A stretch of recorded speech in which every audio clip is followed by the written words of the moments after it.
नमस्कार, आप देख रहे हैं द क्रेडिबल न्यूज। आज की खास खबरों के इस कार्यक्रम में आपका स्वागत है। आज हम अपनी इन खबरों में जानेंगे बिहार के किन 9 सीटों पर नीतीश ने जताई नाराजगी तो मचा बवाल। राहुल गांधी आईपीएस अफसर पूरन सिंह के परिवार से मिलकर क्या बोले। भारत पाकिस्तान पर ट्रंप ने गाजा शांति सम्मेलन में क्या कहा। मुख्य खबरों में जाने से पहले एक नजर कुछ बड़ी हेडलाइंस पर। बिहार चुनाव में बीजेपी ने 71 उम्मीदवारों की लिस्ट जारी की। 9 महिलाओं को मिला टिकट, दोनों डिप्टी सीएम को मैदान में उतारा। बिहार चुनाव में एनडीए में सीट बंटवारे पर नीतीश हुए नाराज। कांग्रेस आरजेडी में भी खींचतान जारी। लालू ने प्रत्याशियों को टिकट बांटे, तेजस्वी ने वापस लिए। हरियाणा आईपीएस केस में राहुल बोले, सरकार तमाशा बंद करे, मृतक परिवार पर प्रेशर न डालें, अफसरों को अरेस्ट करे, पीएम एक्शन ले। सोनम वांगचुक केस में सुप्रीम कोर्ट कल करेगा सुनवाई। पत्नी ने गिरफ्तारी के खिलाफ याचिका दायर की थी। 19 दिन से जोधपुर जेल में बंद है वांगचुक। नेपाल के बाद अफ्रीका तक पहुंची जेंजी प्रोटेस्ट की आग, देश छोड़कर भागे मेडागास्कर के राष्ट्रपति। अब वक्त कुछ बड़ी खबरों को परखने का। बिहार चुनाव में सीट शेयरिंग पर क्यों मचा बवाल। एनडीए में सीट शेयरिंग हो गई है, बावजूद इसके गठबंधन में खींचतान जारी है। नीतीश की नाराजगी के बीच जीतन राम मांझी भी उनके समर्थन में आ गए हैं। मांझी ने कहा कि मैं भी गया में 2 सीटों बोधगया और मखदूमपुर पर अपने कैंडिडेट्स को सिंबल दूंगा। ये दोनों सीटें चिराग के खाते में हैं।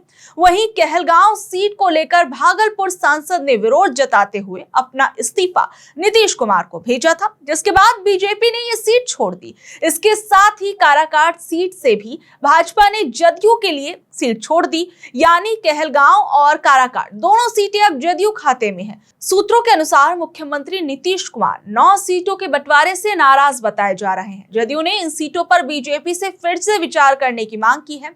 इस बीच सोनबरसा सीट का मामला सुर्खियों में है। यहां से जेडीयू विधायक और मंत्री रत्नेश सदा को पार्टी ने दोबारा टिकट दिया है, जबकि इस सीट को पहले एनडीए की साझा लिस्ट में एलजेपीआर के खाते में बताया जा रहा था। नीतीश कुमार ने सोमवार को खुद रत्नेश सदा को पार्टी सिंपल देकर ये साफ संदेश दे दिया कि जदयू अपने निर्णयों पर अडिग है। रत्नेश सदा मंगलवार को नामांकन दाखिल करेंगे। जदयू के एक नेता ने बताया कि राजगीर सीट चिराग के खाते में जाने से भी नीतीश कुमार खफा है। इस बीच नीतीश कुमार ने सीएम हाउस में मीटिंग की। 2 घंटे चली बैठक में मुख्यमंत्री ने संजय झा, लल्लन सिंह और विजय चौधरी के विवाद पर फीडबैक लिया। उन्होंने बीजेपी के सीनियर लीडर से बात करके इसे जल्द सुलझाने को कहा है। इससे पहले नीतीश कुमार ने बीजेपी के नेताओं को मुख्यमंत्री आवास पर बुलाया था, लेकिन फिर पार्टी के 3 नेताओं से बात कर उन्हें सभी चीजें फाइनल करने का निर्देश दिया। नीतीश की नाराजगी के बीच संभावना जताई जा रही है कि विवाद को शांत करने के लिए केंद्रीय गृह मंत्री अमित शाह खुद आज यानी मंगलवार को पटना आ सकते हैं। हालांकि इसकी आधिकारिक पुष्टि नहीं हुई। इधर जदयू के राष्ट्रीय कार्यकारी अध्यक्ष संजय झा ने मीडिया से बातचीत की। उन्होंने कहा कि नीतीश कुमार खुश हैं, वो एनडीए के लिए प्रचार करेंगे। सम्राट चौधरी ने भी गठबंधन में किसी तरह की तकरार से इनकार कर दिया, लेकिन उसके बावजूद जिस तरीके से एनडीए के अंदर खटपट की खबरें सामने आ रही हैं, वो किसी से छिपी नहीं है। वहीं सम्राट चौधरी ने क्या कुछ कहा है सीट बंटवारे को लेकर, जरा सुनिए। एकदम नीतीश जी के नेतृत्व में, आदरणीय प्रधानमंत्री जी के नेतृत्व में पूरा एनडीए एकजुट है और लगातार बैठक का दौर चल रहा है। अंतिम दौर में है। बैठकों के माध्यम से सीटों पर संख्या हम लोगों ने क्लियर कर दिया है। अब अंतिम दौर में सीटें बंटवारे का काम चल रहा है। अगले कुछ घंटों में सारे चीजें क्लियर हो जाएंगी।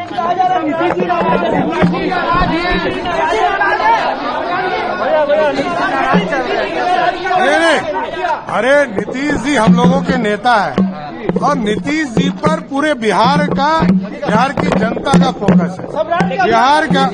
बिहार की जनता नीतीश कुमार जी और मोदी जी के नेतृत्व में काम। सीट शेयरिंग को लेकर तनातनी की खबरों के बीच एनडीए के बड़े नेताओं ने सोशल मीडिया पर एक जैसी पोस्ट शेयर की, जिसमें लिखा, एनडीए दलों में सीट संख्या का विषय सौहार्दपूर्ण बातचीत में पूरा हो चुका। कौन दल की सीट पर लड़ेगा, ये चर्चा भी सकारात्मक बातचीत के साथ अंतिम दौर में है।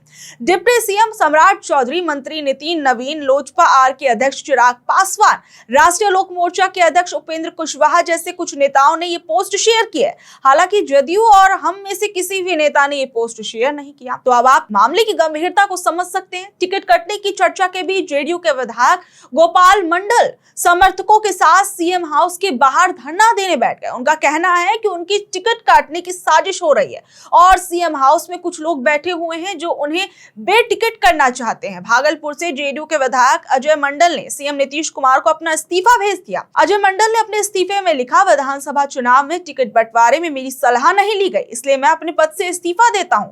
2019 में जिन सीटों पर मैंने कैंडिडेट्स बताए थे उनकी जीत हुई थी और आज जब पार्टी के कुछ लोग मेरे ही लोकसभा में टिकट बांटने का काम कर रहे हैं और संगठन की अनदेखी कर रहे हैं, तब ये स्थिति दुखद है। मुझे आपसे मिलने तक का समय नहीं दिया जा रहा, ना मेरी राय सुनी जा रही है। वहीं राजनीतिक गलियारों के अंदर चर्चाएं तो ये भी हैं कि कुछ लोग ये चाहते हैं कि नीतीश कुमार जो हैं वो आरजेडी और कांग्रेस के साथ गठबंधन कर लें या कहें कि महागठबंधन के साथ जो है वो नीतीश कुमार को देखना चाहते हैं।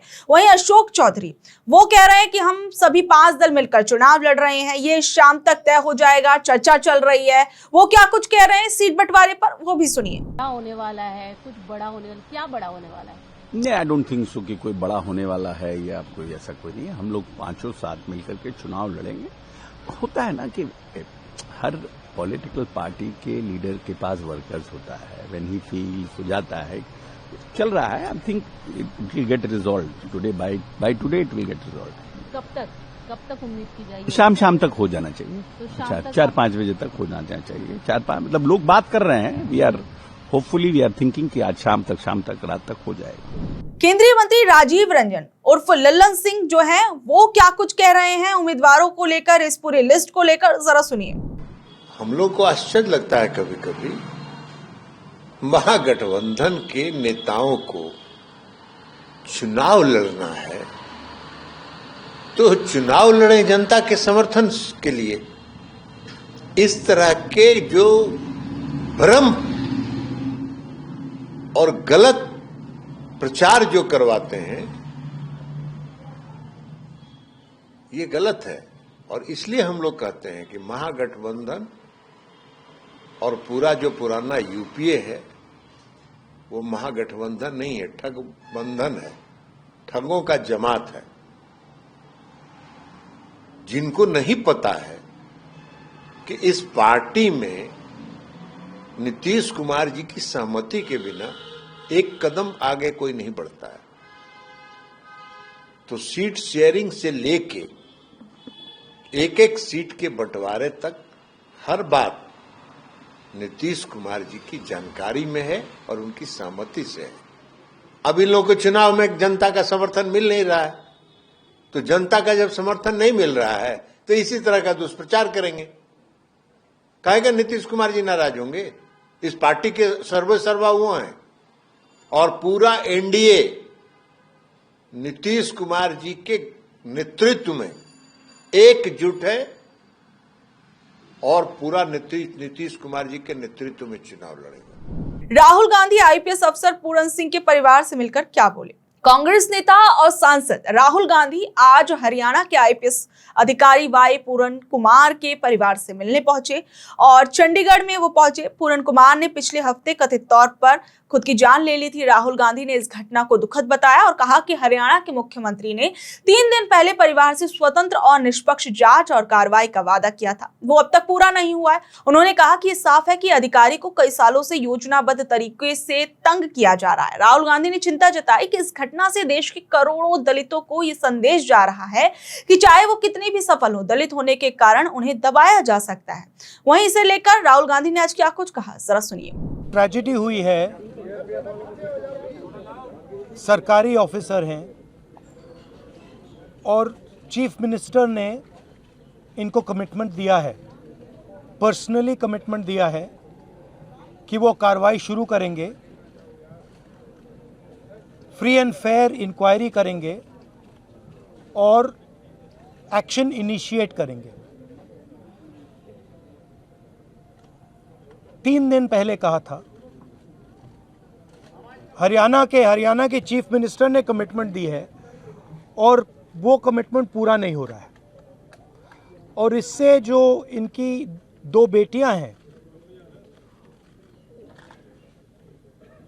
माँ पर, बट स्पेशली बेटियों पर जिन्होंने अपने पापा को खोया है, उन पर बहुत प्रेशर, बहुत दबाव, डिस्टर्बेंस हो रही है। दलित कपल है और ये बिल्कुल क्लियर है कि 10-15 दिन से नहीं, 6-7 मतलब सालों से सिस्टमैटिक डिस्क्रिमिनेशन हो रहा है। इस अफसर को डिमोरलाइज करने के लिए, करियर डैमेज करने के लिए, रेप्यूटेशन डैमेज करने के लिए सिस्टमैटिकली दूसरे अफसर काम कर रहे थे। तो ये सिर्फ एक परिवार का मामला नहीं है। देश में करोड़ों दलित भाई बहन हैं, उनको गलत मैसेज जा रहा है। क्या मैसेज जा रहा है? कि आप कितने भी सक्सेसफुल हो, कितने भी इंटेलिजेंट हो, कितने भी कैपेबल हो, अगर आप दलित हो, आपको दबाया जा सकता है, आपको कुचला जा सकता है, आपको फेंका जा सकता है, और ये हमारे लिए एक्सेप्टेबल नहीं है। वहीं प्रियंका गांधी ने आज ट्वीट कर कहा कि पूरन कुमार ने जातिगत उत्पीड़न से तंग आकर खुद की जान ले ली, और उन्होंने कहा कि यह घटना सबूत है कि बीजेपी राज में ऊंचे पदों पर पहुंचकर भी दलित समाज के लोग सुरक्षित नहीं और ना ही उन्हें न्याय मिल रहा है। आईपीएस अफसर की पत्नी अमनीत पी कुमार अब इस बात पर अड़ी हुई है कि डीजीपी कपूर और एसपी बिजारनिया, जिन पर आत्महत्या के लिए उकसाने के आरोप लगे हैं, उनको अब गिरफ्तार किया जाए। परिवार ने साफ कर दिया है कि जब तक उनकी मांगे पूरी नहीं होती तब तक वो पोस्टमार्टम और अंतिम संस्कार की इजाजत नहीं देंगे। अब आगे ये देखा जाएगा कि इस मामले में कहां से कहां तक निष्पक्ष जांच जो है वो सरकार करती है, क्योंकि इस पूरे मामले पर अब बीजेपी की डबल इंजन की सरकार पूरे हरियाणा के अंदर और देश भर के अंदर घिरती हुई नजर आ रही है। भारत पाकिस्तान पर ट्रंप ने गाजा शांति सम्मेलन में क्या कहा? अमेरिकी राष्ट्रपति डोनाल्ड ट्रंप गाजा में शांति स्थापित करने के लिए एक शिखर सम्मेलन में भाग लेने मिस्र पहुंचे। इस दौरान उन्होंने कई महत्वपूर्ण बातें कही और कूटनीतिक चालें चली। ट्रंप ने भारत को महान देश बताया और प्रधानमंत्री नरेंद्र मोदी का नाम लिए बिना उनकी तारीफ भी कर डाली और कहा कि वो मेरे बहुत अच्छे दोस्त हैं, भारत का नेतृत्व कर रहे हैं और उन्होंने शानदार काम किया है। वहीं दूसरी ओर वो मुस्कुराते हुए पाकिस्तान के प्रधानमंत्री शहबाज शरीफ की तरफ देख रहे थे, जो उनके पीछे खड़े थे, और कहा कि मुझे लगता है कि पाकिस्तान और भारत साथ मिलकर बहुत अच्छे से रहेंगे, है ना। शरीफ ने भी मुस्कुराते हुए सहमति जताई। ट्रंप ने अपने भाषण के बीच में ही शरीफ को मंच पर बुलाया। मंच पर आकर शरीफ ने ट्रंप की कोशिशों की तारीफ की और कहा कि उन्होंने पहले भी ट्रंप को नोबेल पुरस्कार के लिए नॉमिनेट किया था और अब वो लाखों लोगों की जान बचाने के लिए उन्हें फिर से नॉमिनेट करना चाहते हैं। ट्रंप ने मिस्र, टर्की और कतर के नेताओं के साथ मिलकर गाजा सीजफायर समझौते पर हस्ताक्षर किए। इस शांति योजना के पहले चरण के तहत फिलिस्तीन संगठन हमास ने इजराइल के सभी 20 जिंदा बंधकों को रिहा कर दिया है। जवाब में इजराइल ने भी हमास के 1800 से ज्यादा कैदियों और बंदियों को छोड़ दिया है। चिराग पासवान आईपीएस पूरन कुमार को लेकर क्या बोले? एक तरफ जहां बिहार के अंदर चुनावी मौसम चल रहा है, वहीं दलितों पिछड़ों की राजनीति करने वाले चिराग पासवान जो हैं वो हरियाणा पहुंचे। यहां पर उन्होंने आईपीएस पूरन कुमार के परिवार से मुलाकात की। यानी आप समझ सकते हैं कि किस तरीके से इस चुनावी मौसम के अंदर और जिस मुद्दे पर चिराग पासवान अपनी राजनीति करते हैं, उसी कड़ी में आज चिराग पासवान जो थे वो दिवंगत आईपीएस अधिकारी वाई पूरन कुमार के परिवार से मिलने पहुंचे और इसके बाद उन्होंने कहा कि बहुत दुखद घटना है और ये समाज की बड़ी बुराई को दिखाती है कि आज 21वीं सदी में भी लोगों की जाति और धर्म के आधार पर उन्हें तंग किया जाता है। इस दौरान उन्होंने क्या कुछ कहा, जरा सुनिए। जिस तरीके से ये दुखद घटना घटी है, इसने कहीं ना कहीं, इस घटना ने समाज की उन कुरीतियों को उजागर करने का काम किया, जिसने ये दर्शाया कि आज भी 21वीं सदी में भी जात पात धर्म मजहब को लेकर किस तरीके से लोगों को प्रताड़ित किया जाता है। उनकी जाति के आधार पर उनके साथ भेदभाव किया जाता है। और ये कहीं ना कहीं इस समाज के लिए ही नहीं, पूरे देश के लिए ये चिंता का विषय है कि आज एक तरफ भारत को विश्व के पटल पर, विश्व के मानचित्र पर हम लोग एक शक्ति के तौर पर प्रस्तुत कर रहे हैं। आज हम लोग चांद पर जा रहे हैं, आज हम लोग बड़े बड़े कार्य कर रहे हैं, और वहीं दूसरी तरफ हमारे देश में एक अधिकारी, एक अफसर, उसके साथ इस तरीके की प्रताड़ना की जाती है कि अंत में उनको अपना जीवन गवाना पड़ता है। ये दर्शाता है कि किस तरीके से जातीयता का जहर समाज में घोलने का कार्य कुछ लोगों के द्वारा किया जाता है, और ये हम सब के लिए एक चिंता का विषय है। भारत एक ऐसा देश है जहां पे हर जात, हर धर्म के लोग एक दूसरे के साथ मिलजुल कर रहने का प्रयास करते हैं, पर कुछ ऐसे असामाजिक तत्व इस भाईचारे की भावना को तोड़ने की सोच रखते हुए इस तरीके से प्रताड़ित करते हैं।